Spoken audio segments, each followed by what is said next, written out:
सभी भक्तों को श्री शिवाय नमस्तुभ्यम। हर हर महादेव। ओम नमः शिवाय। जय महाकाल। तो आज हम आपको शिव शक्ति शिव महापुराण की कथा जो गुरुजी वाच रहे हैं महाराष्ट्र में, आज चौथे दिन की कथा में गुरुजी ने एक नए उपाय का वर्णन किया है। साथ ही साथ में गुरुजी ने नए उपाय के साथ पत्र पढ़कर 14 वर्षों बाद एक माता को संतान की प्राप्ति हुई उसकी भी जानकारी दी है। क्या था वो पत्र? और कैंसर जैसी बीमारी केवल महादेव के शिवलिंग पर जल समर्पित करने से और साथ ही साथ में रात्रि 9:15 को उपाय करने से कैंसर जैसी बीमारी भी ठीक हो गई। तो क्या था वो उपाय? और 14 वर्षों के बाद जब माता को संतान प्राप्ति हुई तो किन उपायों से उन्होंने संतान की प्राप्ति करी, वो सारी जानकारी आज आपको इस वीडियो में दी जाएगी। पर उससे पहले वीडियो को लाइक कर दो, चैनल को सब्सक्राइब कर दो, वीडियो को अधिक से अधिक लोगों के पास में शेयर कर दो। तो सबसे पहला जो पत्र आया था उस पत्र में एक व्यक्ति ने बताया कि उनके मुख में एक गांठ हो गई थी और जब गांठ की जांच कराई तो उसमें कैंसर पाया गया।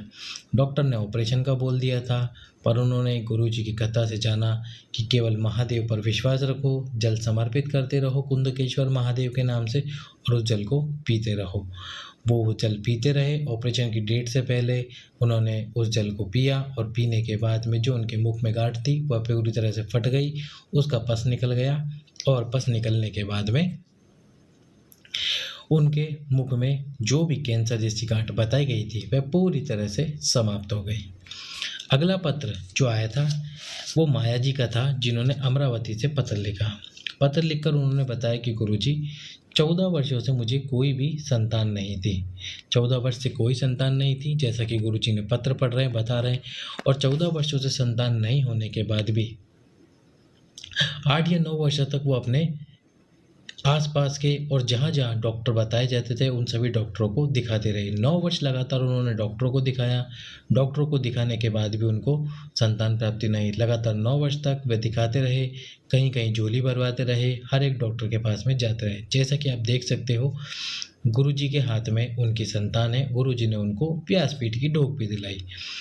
तो जब उनको 9 वर्षों तक लगातार डॉक्टर को दिखाने पर संतान प्राप्ति नहीं हुई तो उन्होंने डॉक्टर के जाना छोड़ दिया और उसके बाद आज भी छोड़ दी कि उनको संतान प्राप्ति हो सकती है।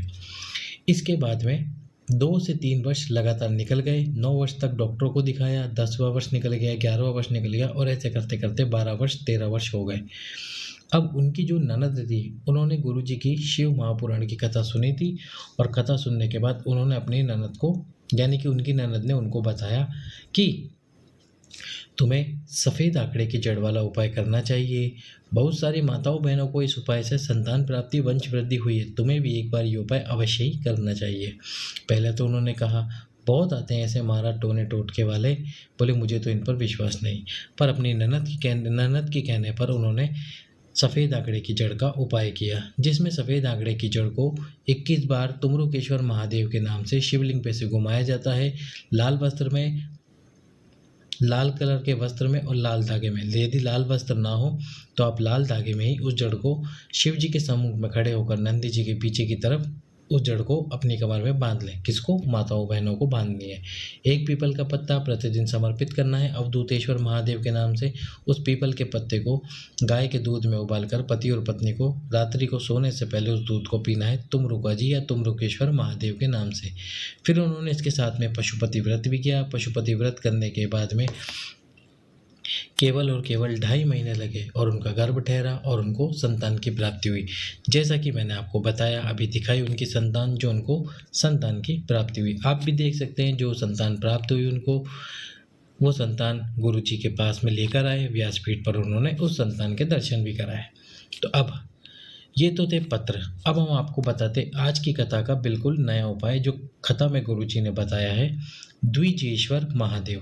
पहले तो आप नाम सुनो और नाम समझो। द्विजेश्वर महादेव, ये द्विजेश्वर महादेव, ये महादेव है। ये नाम आप याद रखना ध्यान से। वैशाख महीने के बचे हुए दिन जितने भी हैं 23 मई तक आप ये उपाय अवश्य ही करें प्रतिदिन। जीवन में कितनी भी तकलीफ है, जीवन में कितना भी दुख है, उस दुख को समाप्त करने के लिए, उस तकलीफ को समाप्त करने के लिए, या शरीर में रोग भी क्यों ना हो, या मनोकामना ही पूर्ण क्यों ना रहे, उसके लिए भी आप द्विजेश्वर महादेव के नाम से जल समर्पित करें। द्विजेश्वर महादेव के नाम से जल आपको कैसे समर्पित करना है, अब मैं आपको चारों दिशाओं से जल समर्पित करने का तरीका बता रहा हूँ। समझ लेना एक बार अच्छे से कि गुरुजी ने किस प्रकार से तरीका बताया जल समर्पित करने का। द्विजेश्वर महादेव आपको बोलते रहना है, और कब तक बोलते रहना है, जैसे ही आप जल चढ़ाना शुरू करोगे और उसके बाद में जल जब आपका समाप्त हो जाए कलश में से, तब तक बोलते रहना है। और जो भी आपको तकलीफ है, दुख है, उसका भी आपको वर्णन करना है। अब सबसे पहले देखो, गुरुजी ने बताया कि जहाँ से जल बहकर नीचे गिरता है, ये वो स्थान है जहाँ से जल बहकर जस्ट नीचे ही गिर जाता है। तो आपको सबसे पहले तो मैं दक्षिण दिशा से आपको जल समर्पित करने का तरीका बता रहा हूँ। चलो सबसे पहले उत्तर दिशा से बताते हैं, फिर दक्षिण दिशा से बताएंगे। तो ये हो गई उत्तर दिशा। मान लीजिए कि आप यहाँ पर खड़े हैं आसन लगा के। सबसे पहले आपको आपके हाथ में कलश लेना है। कलश लेकर जहाँ से जल बहकर नीचे गिरता है वहीं पर जल की पहली धार समर्पित करनी है। और एक बार धार आपने शुरू कर दी जल समर्पित करना, उसके बाद में आपको बीच में कलश की धार तोड़नी नहीं है। और नाम आपको लेना है द्विजेश्वर महादेव का। तो सबसे पहले जब आप जल समर्पित करना शुरू करोगे तो यहाँ से जल चढ़ाते चढ़ाते चढ़ाते, जूम करके दिखाते हैं, तो यहाँ से जल चढ़ाते चढ़ाते चढ़ाते आपको इस तरफ आना है। माता पार्वती के हस्त कमल पर आपको पूरा जल समर्पित करना है, और वापस से आपको वहीं जाना है जहाँ से आप जल चढ़ा रहे हो। अब यदि आप उत्तर दिशा से हो तो आपको बिना धार तोड़े इस प्रकार से द्विजेश्वर महादेव का नाम लेते हुए आ जाना है और भगवान शंकर के शिवलिंग पे जल समर्पित कर देना है, पूरा का पूरा द्विजेश्वर महादेव के नाम से, आपकी मनोकामना और दुख तकलीफ बोलते हुए। अब यदि मान लो कि आप दक्षिण दिशा से जल समर्पित कर रहे हो, तो दक्षिण दिशा से कैसे समर्पित करना है, तो दक्षिण दिशा में आप इस जगह पर हो, इस जगह से जल समर्पित करोगे। तो सबसे पहले वही शुरुआत आपको वहीं से करनी है जहाँ से जल बहकर नीचे गिरता है। द्विजेश्वर महादेव का नाम लेते हुए इस प्रकार से आपको फिर से जल लेकर आना है। जल लेकर आते हुए जल वापस यहाँ लेके जाना है। अब इसके बाद में आप दक्षिण दिशा में खड़े हो तो फिर से आपको जल यहाँ से लेके आना है, और केवल आधी दूरी तक आकर यहाँ पर कलश को लेकर यहाँ तक, लेकिन यहाँ तक जल आपका कहाँ चढ़ेगा, माता पार्वती के हस्त कमल पर। और उसके बाद में आपको कलश का पूरा जल आपको शिव जी के शिवलिंग पर समर्पित कर देना है द्विजेश्वर महादेव के नाम से। इसके बाद में यदि आप पूर्व दिशा में खड़े हो या पश्चिम दिशा में खड़े हो तो वहाँ से कैसे समर्पित करना है। यदि आप इस दिशा से जल समर्पित कर रहे हो तो वहाँ से भी आपको इसी प्रकार से जल समर्पित करते हुए आना है, वापस यहाँ जाना है और फिर से जल लेकर आना है, और अपनी जिस दिशा में खड़े हो उस दिशा तक जल लाकर फिर शिवलिंग पे समर्पित कर देना है।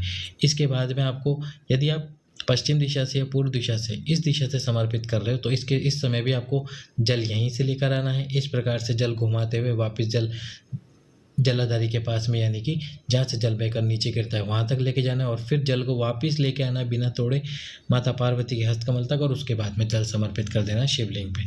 चारों दिशाओं से समर्पित करने का जल समर्पित करने का तरीका मैंने आपको समझा दिया है। इस प्रकार से आपको समर्पित करना है। अब अगला उपाय जो कि मनोकामना की पूर्ति के लिए है, पान के पत्ते पर बनाया गया भगवान शंकर के शिवलिंग पर ही, शिवलिंग के ऊपर ही आपको बनाया गया शिवलिंग।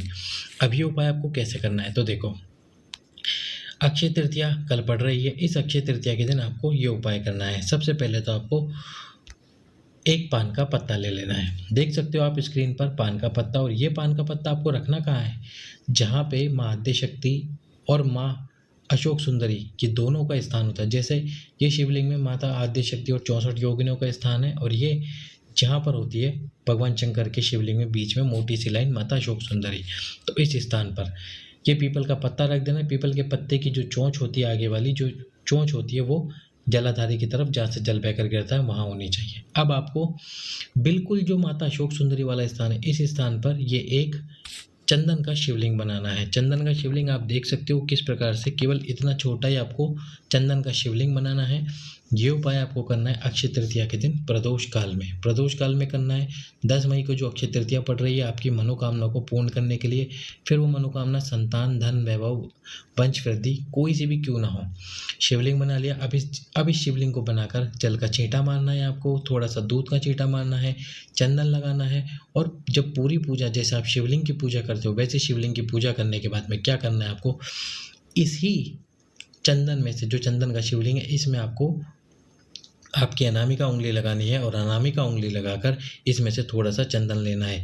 एक टीका लगाना है मस्तक पर, एक टीका लगाना है आपको आपके कंठ पर और एक टीका लगाना है आपको आपके उदर पर। उदर पर केवल उन्हीं व्यक्तियों को टीका लगाना है जिनके पेट से संबंधित कोई समस्या है, जिनके पेट में कोई बीमारी है या फिर पेट से संबंधित कोई रोग है या फिर उनको प्राप्त करनी है संतान, उनको ही ये उपाय करना है।